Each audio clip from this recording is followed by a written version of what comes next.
Hello everyone, this is Saif Ahmed Buyan. I'm the head of content of the annual Nordic IT Security Summit. We've been running this for 17 years now, and this year we're going to have our 17th annual Nordic IT Security Summit at the Stockholm Waterford Congress Center on the 23rd May, which is a few weeks from now. And today we have got none other than David Jacoby. So David is one of Sweden's boldest hackers and IT security experts with over 25 years of experience in professional hacking. David has won several awards, not only as a speaker, but also for his unique research and dedication for stopping digital crime. In addition to his own research, he was also one of the main hackers in Hacker, a Swedish TV show, where he and three of his colleagues actually did live hacking, which was brilliant when I watched it. And also, he has been one of our speakers last year on the 16th annual Nordic IT Security, where he did live hacking, and it was full house. I can already guarantee you that one, so you don't want to miss that. However, this time around, we're going to actually talk something different than hacking, which is also about hacking, but he's not going to do live hacking. He's going to do something more interesting and more important aspect of it. So David will be talking about digital transformation. And before I go and start asking David question, I would like to ask David if you could say hi to the audiences. Well, hi, everybody. David Jacoby here. Looking really forward to see you again at the event, the Nordic security event. Last time it was packed, as you said, Saif. The room was full. It's always nice to get recognition from what you're doing and seeing so many people being passionate about cybersecurity. So thank you, guys, and I hope I see you there. Brilliant. So, David, we'll be talking about digital transformation. I mean, you've been, as I said, working and being an ethical hacker over 25, almost 30 years, as I said. So my question to you is, why are we still getting hacked? That is a very good question. Have you ever thought about that question? Why are we actually getting hacked? It's year 2024 now. We've been doing the digital lifestyle for, let's say, 25 years, almost 25 years. And we still talk about passwords. We still talk about authentication. We talk about, how technology needs to be involved and in our daily lives. So I ask myself that question. It's why are we actually still getting hacked? And I think you have to look way back and look at how digital transformation has actually been created, how we've actually molded our digital assets into whatever we have today. Because there's some things that just sticks in my mind. And that is, for example, if we've had the digital life for 25 years, but it took us, let's say, 50 years to get a seatbelt in a car. And even when we got that seatbelt in the car, people were was very negative to the idea to have a seatbelt. I do the comparison that's maybe something that's happening now. We are having IT, we're trying to change people's mindset and people's view by implementing two-factor authentication or protection against malicious code or stuff like that. And we're getting kind of a pushback from the people. People are not really willing to implement those ideas. And I also think that we don't really understand the technology. We have not adopted to the technology that we have in hands.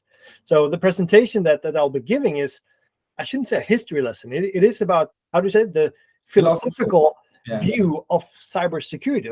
Why are we getting hacked? Why is this a problem? We have the smartest people in the room.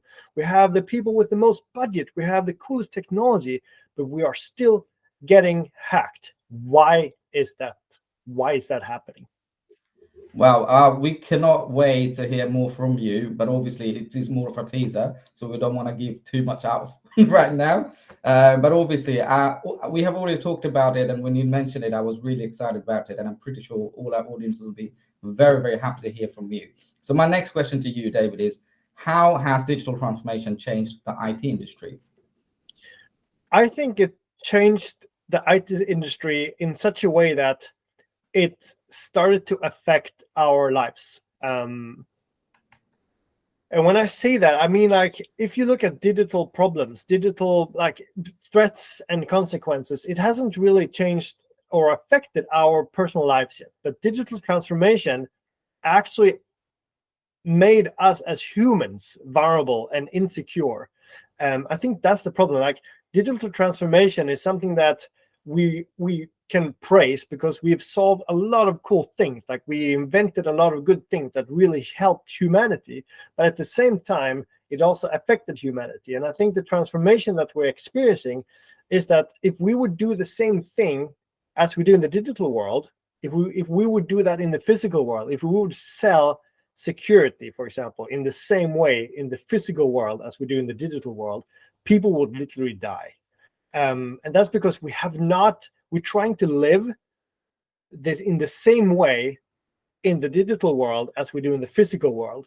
When we think about, for example, a helmet, or a seat belt, or a fire alarm, or a key to a door, and we compare that to things in the digital world that keeps us safe in the digital world, we think about the digital assets in the same way as the physical assets, and I think that is a big problem. So the digital transformation has actually made us more vulnerable in the sense that we don't get it, we don't understand it, we have not adopted to those things that we have in front of us. We're just implementing things without actually knowing the limitations with that, and that is actually causing a lot of problem instead of only being more secure and causing, like, making better security. We're implementing security, but at the same time we're also adding more vulnerable components that causes a lot of problem in our industries. I don't want to give away too much. I want to have a little bit of a cliffhanger for the presentation. Brilliant. I mean, that sounds fantastic. And I mean, the way you compared, like, the seatbelt and everything, it is very, that analogy is really, really great. So as I said, I'm really excited to hear more when we actually deep dive into it at the day of the event. So yeah, my last question for now is, how did the digital transformation make us more vulnerable, in your opinion? Well, it's the answer is part of what I said before. Is like, if we first, for example, tell people that, oh, now we need to have multi-factor authentication, or let's actually move it further back. In the beginning, it was like, we need to have a password, and the password should be, capital letters, special characters, whatever. So we had that. Then that was not enough. So we said, now it has to be more than 6 characters. It has to be 12 characters. Then we had 12 characters passwords. Now we have to have a passphrase. Now we're like, oh, we cannot even trust passwords. We have to add another factor, which is the multi-factor authentication. But we're not telling them what to do, besides just installing that 2-factor authentication. We're not telling them how to live, how to work with that technology. We just put it in there, and we assume that we as consumers of IT know how to work with those technologies. So I think that's the problem. Like, we never tell people, like, oh, you should also log out. We just say, oh, the 2-factor authentication, if you have that, you're good to go. No, it solves one problem, but it doesn't solve the problem. We have to do more things to solve the entire problem, not just add more technology. So it's the way we think, the way we actually adopt to the technology that we implement that is needed. We don't need more technology. We need to have we have technology that's more adopted to the way we as humans work and think. Absolutely. That's why we agree more. And this is exactly it is very much aligned with the focus areas of this year's agenda, where we talk a lot about, creating cybersecurity awareness for the boards, or like, the whole organization. Then we also talk about how AI can be a curse or like, a blessing. Because at the end of the day, it's all down to us, the people, regardless of the technology. We need to know how to use it, and we have to adapt according to it, not just create more technology to make our life easier. So, David, what I would like to say is thank you so very much for giving us this brief idea about what you're going to talk about and about your presentation. And we're really looking forward to hear you on the 23rd of May. So for now, we wouldn't want to, discuss it any further. We'd like to have people coming over on the 23rd of May at the Stockholm Waterfront Congress Center, and there they will meet you. Thank you very much, David, for joining us. Thanks for having me.